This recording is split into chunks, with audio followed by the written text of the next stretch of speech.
Hi, I'm Daniel Gold, and welcome to the Gold Standard Leadership Lab. By day, I'm a partner at a leading advisory firm where I draw upon my background as an attorney to help my clients succeed. This podcast, though, is my personal project, completely separate and apart from my day job, but reflects the same passion that I exhibit everywhere for teaching, mentoring, and helping others succeed through simple, impactful lessons. It is my hope that you'll walk away with practical takeaways to help you on your leadership journey. Thanks for being a part of this community and for joining me in the Leadership Lab. Let's get started. As many of you know, I announced in episode 52 that after 1 year of consistently putting out the Gold Standard Leadership Lab every week, and hearing directly from many of you about the difference that this show is making in your lives, I committed to publishing a book on leadership. Now, as part of the work on the final chapter of this book, and really my overall thesis of the book, which is about the golden leadership cycle I created, I picked up a few books about the world's greatest eulogies. That's right, eulogies.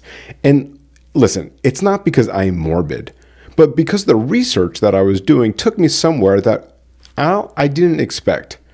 The more I read, the more I realized that most of us actually have the concept of a eulogy completely backward.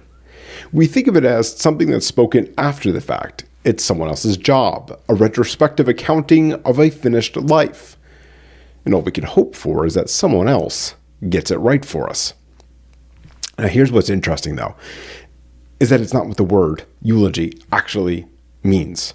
And the gap between what we think it means and what it really means turns out to be a full leadership framework and aligns perfectly well with my golden leadership cycle. Okay, so let's talk about this word. The word eulogy comes from the Greek word eulogia. And there's two parts. The eu, meaning good or well, and logos, meaning word, reason, or meaning. Now, at its core, a eulogy is really good words. More precisely, it is a well-spoken meaning about a person. Now, here's what most people do not know. The Greeks did not use eulogia only for the dead. The Romans absorbed it and formalized it into laudatio funebris, a public speech delivered in the forum when a citizen of standing died. Those speeches were not expressions of grief, but rather arguments and public reckonings with what the deceased had actually contributed to the republic. So the question the Roman eulogist was answering was not, how did he feel? It was, what did he build? And does any of it still stand? The narrowing to speech at a funeral happening gradually, though, over the years, over the millennia. The word got stuck in a single context and lost almost everything that made the word interesting to begin with. So I want to take it back to the original meaning because it speaks volumes about leadership. So eulogos, as we said, means good words, good reason, or good meaning. The question I want to put to you today is, what is the eulogos of your leadership right now? Not after you retire, not at the service, right now, this week, based on the actual evidence of how you spent your time and attention. So that answer exists whether you look at it or not, in all reality. Now, if you recall way back when in episode 8, I spoke about a post I wrote in 2013 called Write Your Own Eulogy. So I've been thinking about this for quite some time, obviously. When I wrote it, though, I was obviously much younger, more confident than I probably earned the right to be, and the idea felt clean at the time. If you want to know what you truly value, think about what you would want said about you when you are gone. What I did not say clearly, though, is that there are two completely different documents that you could actually write, and most people default to the easier one without even realizing it. So let's talk through this. The first one is an aspirational eulogy. What does that mean? It describes the parent you want to be, the leader who helped others grow, the person who built something worth having, and it is clear and clean about what you want. It is often much less clear about where you actually are. So that's the first kind. The second kind is called the audit eulogy. You write it by looking at last week's calendar, something I covered in episode 43. You reconstruct what you actually did hour by hour, where your attention went, what you chose when you had a choice, and then you ask this question of yourself. If someone who had never met me read only this document, what would they conclude that I value? You see, the audit eulogy is more uncomfortable to write, and most people avoid writing it because they already know what it will say. Because the gap between those two documents, though, I want to emphasize that it's not a character flaw. It's just data. It is the specific measurable distance between who you are and who you intend it to be. The only question that actually matters, though, is whether you have a plan to execute in order to close that gap. And the gap has a name in the Golden Leadership Cycle. That's the reinvention piece of the Golden Leadership Cycle. So let's talk about this a little bit more. Legacy is not built in milestone moments. It's built on an ordinary Tuesday at 10 a.m. It is built whether you slept, whether you moved your body at all, in other words, did you do any exercise in the day, whether you were present at dinner, whether you were physically in the room but mentally somewhere inside the 9 p.m. email thread. Because there is a big difference. Now, while those questions feel far removed from leadership, they aren't. You cannot hold your composure in a difficult client conversation when your nervous system has been running on cortisol and poor sleep for years. The physical disciplines and the leadership disciplines are on the same track. Now, I learned that myself by finishing my first full marathon a few months ago. Crossing that line did not feel like an arrival for me. It felt like a new question that I needed to ask myself. And that is, what does the data of my daily choices actually say about what I am willing to do? In episode 59, I covered the execution gap. That is, the distance between what leaders say they will do and what they actually do when the moment arrives. So that eulogy exercise is really the same gap, measured over a much longer time horizon. The reason people avoid the audit is fear, and it's not fear of failure, I should add. It's fear of the measurement.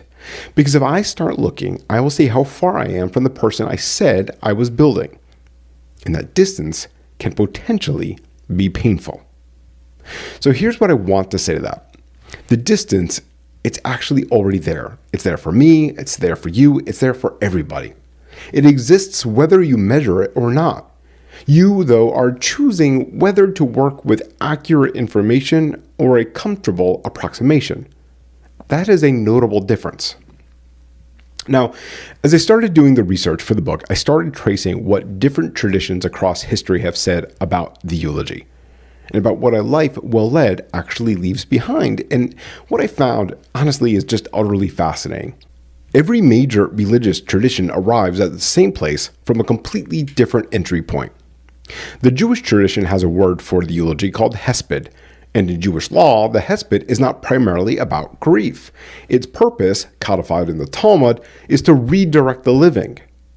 The eulogy is legally required to be delivered in a way that moves the people in the room toward their own better choices. Think about it. That's not sentiment. That is the ripple effect built into the law of mourning. The deceased is gone, but the people sitting in the chairs are not, and so the hesped exists to set them in motion. Now, you'll also find the word eulogy appearing throughout the New Testament as a word for blessing, for praise offered to someone present. The Islamic tradition takes a different angle. There's a concept in the Hadith, the recorded teachings of the Prophet, defined as continuous or ongoing charity. And the teaching is really precise. When a person dies, their deeds come to an end except for three. Okay? The three are: 1, structures they built that keep serving others; 2, knowledge they transmitted that keeps being used; and 3, people they developed who carry the work forward. That's a 1,400-year-old description of what leadership empowerment looks like when it actually works.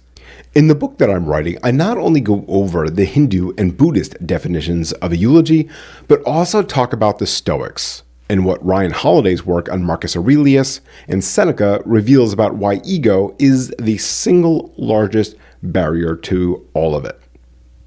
Now, something else that I'm doing that's very interesting.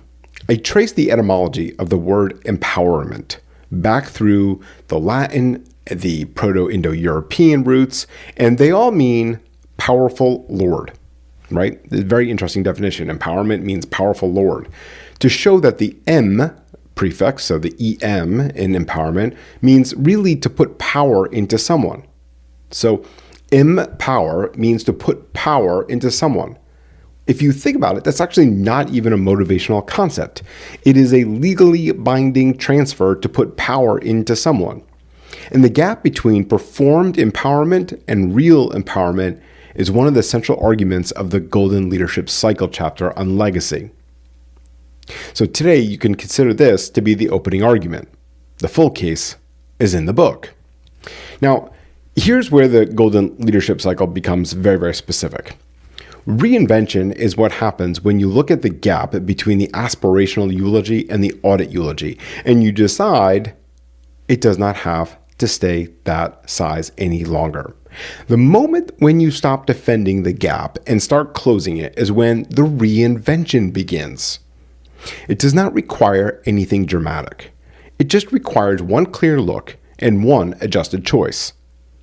Resilience is what allows you to stay in the work after the first real look, because the gap is almost always larger than what you expect. Resilience, as I covered in episode 45, is not softening the distance. It is staying anyway. One guardrail, one thing that you will not compromise on starting now. The empowerment, though, so the empowerment lives on the other side of that work. When your daily choices start aligning with the person described in the aspirational eulogy, something changes in how you lead others. You stop needing to be needed. Let me say that again. You stop needing to be needed. You start creating conditions where people operate without your constant presence or approval. The empowerment architecture is not available as a strategy until it is first a personal practice. You cannot give away that which you have not built yourself already. So reinvention closes the gap. Resilience helps you in the work of closing it. Empowerment is what becomes possible on the other side. So here's where to start. Not a framework, not a journal prompt, just this. After this episode ends, take 5 minutes and reconstruct yesterday. That's right, hour by hour. Where did your attention actually go?